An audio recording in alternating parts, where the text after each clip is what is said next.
नमस्कार दोस्तों, तो कैसे आप लोग।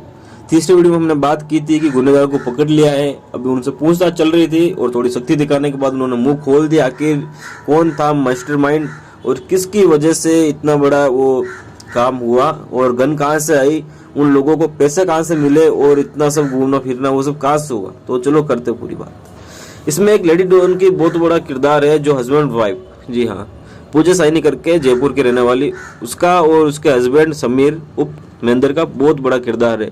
उनका पूरा मास्टरमाइंड था और काफ़ी सारी चीज़ें। और एक पहले का एक केस है, उसमें भी जो AK-47 गई थी वो उनके पास से गई थी। तो सबसे पहले बात करेंगे पूजा साइनी की, आखिर इन दोनों की मुलाकात कैसे हुई। तो पूजा साइनी 2017-18 की बात करते हैं। तो जयपुर में रहती थी और उसको एयर होस्टेस बनना था। और जो उसकी सिस्टर थी वो कोटा में कोचिंग करती थी। तो कोचिंग के दौरान वो उससे मिलने के लिए कोटा पहुंचती है पूजा। तो उसी दौरान जब वो होटल में जाते हैं खाना खाने के लिए, तो उधर एक शख्स आता है महेंद्र उप समीर करके। तो महेंद्र को देखते हैं तो जो होटल के जो वेटर होते हैं, जो उनका जो मालिक होता है, वो सब उसके आगे पीछे घूमने लग जाते हैं। बोलते सर जी आप बैठे, आपको ऑर्डर 2 मिनट में आ रहा है ऐसा। और जितने जो होते हैं उधर के कस्टमर, उनका सबका ऑर्डर छोड़ के सबसे पहले उनका ऑर्डर जाता है। तो पूजा थोड़ी देख के हैरान हो जाती है, आखिर ये आदमी है कौन। तो उसके बाद में थोड़ा सोचती है, उसकी सिस्टर को पूछती है, बोलते आई डोंट नो, मुझे नहीं पता क्या है। तो ऐसे करके 2 दिन के बाद ऑफिस को रास्ते में मुलाकात होती है। तो पूजा डायरेक्टली जाकर बात करने लग जाती है कि हम 2 दिन पहले होटल में मिले थे। वो बोलते हैं कि हाँ। तो ऐसे नॉर्मल दोनों बात करने लग जाते हैं। तो उसके बाद वो बोलता है कि चलो कहीं चलते हैं कहीं बाहर में। तो पूजा बोलती ठीक है चलो। तो वो बाहर में जाते, तो बाहर में भी ऐसा कुछ सिस्टम था। जैसे गए और उसकी एंट्री देख के सब लोग खड़े हो गए और आगे पीछे घूमने लगे। तो वो सब चीज़ देख के पूजा काफ़ी इंप्रेस हो जाती है। फिर वो 2-3 दिन के बाद वापस जयपुर जाती है। जयपुर जाने के बाद उसका मन नहीं लगता है, वापस आती है और महेंद्र के साथ घूमने के लिए बात करती है। तो धीरे धीरे दोनों में एक दूसरे में नज़दीकी बढ़ रही थी और प्यार करने लग जाते हैं। तो पूजा बोलती है कि क्या है रोस्ट बन के करूँगी, इससे अच्छा मैं इससे शादी कर लेती हूँ। तो उसको शादी के लिए बोलती है, वो मान जाता है। तो दोनों इंदौर में जाकर शादी कर लेते हैं। उसके बाद में जयपुर में किराए का मकान लेकर दोनों रहने लग जाते हैं। लेकिन अभी तक पूजा ने उसको ये नहीं पूछा था कि आखिर वो काम क्या करता है। तो इसी के कुछ सालों के बाद वो पूछती है कि आखिर आप काम क्या करते हो। तो वो बोलता है कि मैं ऐसे ऐसे लॉरेंस बिश्नोई गैंग के लिए काम करता हूँ और राजस्थान में जितनी भी गन सप्लाई होती है तो वो सब मैं करता हूँ। शूटर को कैसे क्या भेजना है सब वो मेरा काम रहता है। तो वो भी बोलती है कि हाँ ये तो अच्छा है, इसमें क्या हम दोनों साथ में मिलकर काम कर सकते हैं। तो महेंद्र को भी लगता है कि हाँ इसमें और हमारा फ़ायदा भी हो सकता है, क्योंकि लेडीज साथ में रहेंगी तो पुलिस इतनी चेकिंग भी नहीं करेंगी और हर चीज़ का फ़ायदा है। तो दोनों मिलकर अच्छा काम कर रहे थे। और एक AK-47 का भी मामला था इनके ऊपर, तो हम उसके बाद में बात करेंगे। तो ऐसे करते करते 19, 20, 21, 22 और 23 आता है, जो सुखदेव सिंह जी की मर्डर की जो प्लानिंग थी उसकी बात करते हैं। तो होता ये कि दोनों का सब चीज़ हो जाती है तय और उसके बाद 2 शूटर भी तय कर देते हैं। तो रोहित राठौर करके जो बंदा था वो जयपुर का रहने वाला था, तो उससे भी कांटेक्ट हो जाता है।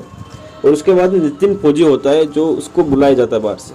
तो वो दिल्ली से पहुंचता है, जयपुर आता है और उनसे संपर्क करता है। वो दोनों कार लेके जाते हैं, उसको पिक करके घर पर लेके आते हैं।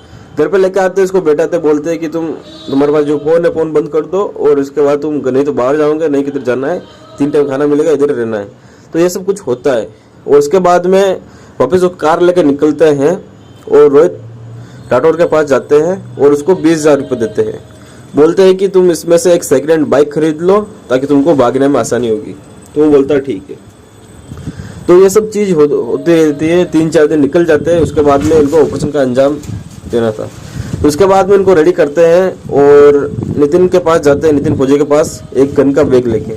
बोलते हैं कि तुमको इसमें जो जितनी गन चाहिए वो तुम ले लो। तो नितिन गन देखता है तो 2 गन खुद के लिए रख लेता है और एक उसके साथी के लिए, जबकि उसको पता नहीं है उसका साथी कौन है क्या है। तो वो 1 गन उसके साथी के लिए निकाल देता है। तो फिर उसको 50-50 हज़ार की 2 घड़ी दी जाती है। बोलता है ये एक तुम्हारे लिए, एक तुम्हारे साथी के लिए दे देना। तो वो कार में बैठाते हैं, लेके जाते हैं। लेके जाने के बाद आगे एक शख्स खड़ा रहता है बाइक पे। तो उसके पास जाके कार रोक देते हैं।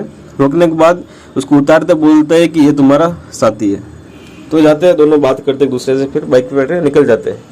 तो सुखदेव सिंह जी का जो घर है उसकी एक पीछे वाली गली में जाके बाइक खड़ी कर देते, जहाँ पे मकान का काम चल रहा था।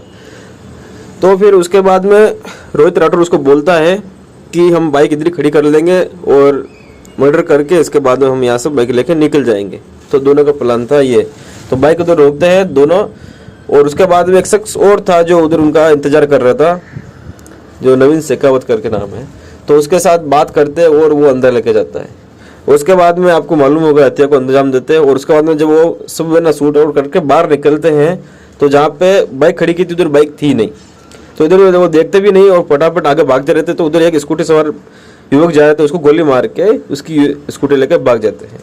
और उसकी बाइक का हुआ यह था कि उधर जो काम चल रहा था, तो उधर के जो मजदूर थे उन्होंने थोड़ी साइड में कर दी थी बाइक। तो ये सीन हुआ था। उसके बाद हम भागने के बाद तो आपको भी मालूम है किधर क्या हुआ, सब न्यूज़ चल रही थी। और उसके बाद हम पूजा की थोड़ी बात कर लेते हैं। पूजा का जो मैंने बात की थी AK-47 का, तो एक मालूम होगा आपको राजू करके था, तो उसका मर्डर हुआ था। तो उसी में इसकी जो AK-47 वो इनकी यूज हुई थी। तो पुलिस जब इसको पकड़ने जाती है तो मालूम पड़ता है, जब इसको पकड़ लेते हैं और मालूम पड़ता है कि कौन कौन उसके साथ था। उसके बाद में जब महेंद्र के घर पहुंचती है पुलिस, तो महेंद्र क्या करता है कि न्यूज में सब जगह चल रहा था भाई कि हथियार लोग पकड़ लिया। अभी उनको मालूम था कि क्यों कहीं ना कहीं तो है ना, ये लोग हमको पकड़ ही लेंगे, क्योंकि महेंद्र तो जब महेंद्र को डाउट था कि ये लोग तो मुंह खोल ही देंगे। तो सबसे पहले क्या करता है कि उसके भाई को बोलता है कि मैं पहले सबसे पहले तो गन को मैं सही ठिकाने पर लगा के आता हूँ, फिर तुम तब तक रेडी रहना, हम दोनों निकल जाएंगे। तब तक पुलिस वहाँ पे पहुंच जाती है। पुलिस पहले पूरी बिल्डिंग की तहकीकात कर रही थी। उसके बाद मालूम पड़ता है कि वो उसके ही घर है। तो जाती है तो पूजा अंदर थी, जाके पूजा को पकड़ती है। वो उसके हस्बैंड के बारे में काफ़ी देर उधर वेट करती है, लेकिन वो नहीं आया। उसको डाउट हो गया था कि पूजा को पकड़ लिया गया, तो वो वहाँ से फरार हो गया।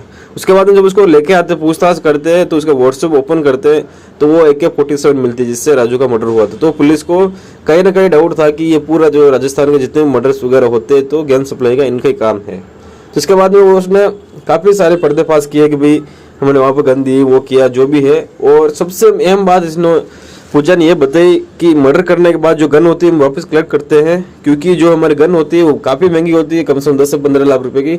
इसके लिए जो भी होता है शूटर, उसको हम पहले बोल देते हैं कि चाहे तुम पुलिस पकड़ी क्यों ना ले, लेकिन सबसे पहले तुम गन को सही ठिकाने रख देना, हम उधर से जाके कलेक्ट कर लेंगे। और काफ़ी सारी चीज़ें बताई हैं, तो हम अगले वीडियो में बात करेंगे। इस वीडियो में इतना ही। वीडियो बनाने के लिए धन्यवाद। जय हिंद, जय भारत।